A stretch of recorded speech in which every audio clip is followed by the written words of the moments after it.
حضرت ابو بکر صدیق رضی اللہ تعالیٰ عنہ کا ایک ہے نام اور ایک ہے آپ کی کنیت وصفی.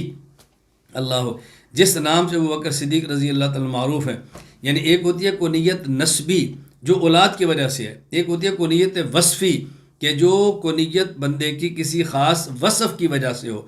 ابو بکر صدیق رضی اللہ تعالیٰ عنہ کنیت وصفی جو ابو بکر ہے یہ آپ کی کنیت وصفی ہے، خاص صفت ہے جس کی وجہ سے ان کو ابو بکر کہا جاتا ہے. اس کو سمجھنے کے لیے سمجھیں کہ بکر کا معنی کیا ہے. البکر کہتے ہیں پہل کرنا، ابتدا کرنا. الباکورہ کسی فصل کا، کسی درخت کا جو پہلا پھل ہے کہتے ہیں باکورہ، اور کسی موسم کی پہلی بارش ہو اسے کہتے ہیں المبکر.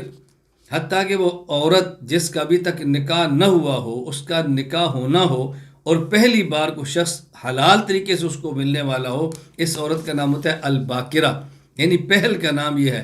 حضرت سیدنا ابو بکر صدیق رضی اللہ تعالی عنہ کو ابو بکر کہا جاتا ہے اس وجہ سے نہیں کہ آپ کی اولاد میں سے کسی کا نام بکر تھا، بلکہ اس وجہ سے کہ آپ ہر کام میں پہل کرنے والے تھے.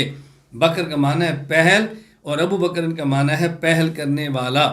عربی زبان میں جس طرح ابن باب کے معنی میں آتا ہے اس طرح ابن والا کے معنی کے اندر بھی آتا ہے.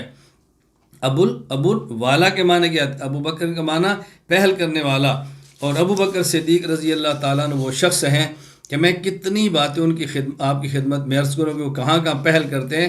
میں چند تک بطور مثال کی پیش کرتا ہوں.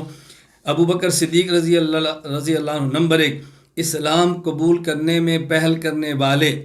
نمبر 2 دعوت اسلام دینے میں ابو بکر پہل کرنے والے. نمبر 3 مکہ مکرمہ میں بیت اللہ کے بعد مسجد بنانے میں ابو بکر پہل کرنے والے، جو مکہ مسجد بنی ہے اس کے بعد مدینہ میں پہل کرنے والے. نمبر 4 اسلام کے لیے مصائب سہنے میں ابو بکر پہل کرنے والے. نمبر 5 رسول اللہ صلی اللہ علیہ وسلم کا دفاع کرنے میں ابو بکر پہل کرنے والے. نمبر 6 غلاموں کو آزاد کرانے میں ابو بکر صدیق رضی اللہ عنہ پہل کرنے والے. نمبر 7 پیغمبر کے نکاح میں باکرہ اور کنواری بیٹی دینے میں پہل کرنے والے.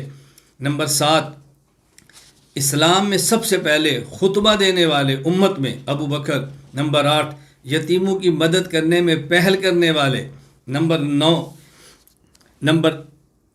نمبر 10 امیر حج بنائے جانے میں پہل کرنے والے. نمبر 11 مصلی نبوت پر امامت میں پہل کرنے والے. نمبر 12 نبی کریم صلی اللہ علیہ وسلم کی وفات کے وقت امت کو تسلی دینے میں پہل کرنے والے. نمبر 13 خلافت میں پہل کرنے والے.